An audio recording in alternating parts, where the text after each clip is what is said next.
आप कैसे कह सकते हैं कि ये अल्लाह की आयतें हैं? कुरान किसका लिखा हुआ है? कैसे आप कैसे कह सकते हो? सवाल है आपसे सवाल है कि अल्लाह, ये कुरान मजीद इन कागज स्याही और कागज कलम स्याही और प्रिंट किया हुआ ये अल्लाह क्या से आया है? हाँ, ये अल्लाह का कलाम है।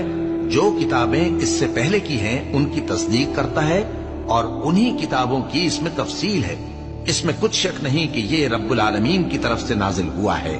क्या ये लोग कहते हैं कि पैगंबर ने इसे खुद ही घड़ लिया है? कह दो कि अगर सच्चे हो तो तुम भी इस तरह की एक सूरत बना लाओ और अल्लाह के सिवा जिनको तुम बुला सको बुला भी लो। हकीकत यह है कि जिस चीज के इल्म पर ये काबू नहीं पा सके उसको नादानी से झुटला दिया और अभी इसकी हकीकत इन पर खुली ही नहीं। इसी तरह जो लोग इनसे पहले थे उन्होंने झुटलाया था।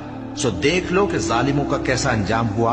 और इनमें से कुछ तो ऐसे हैं कि इस पर ईमान ले आते हैं और कुछ ऐसे हैं कि ईमान नहीं लाते। और तुम्हारा परवरदिगार शरीरों से खूब वाकिफ है।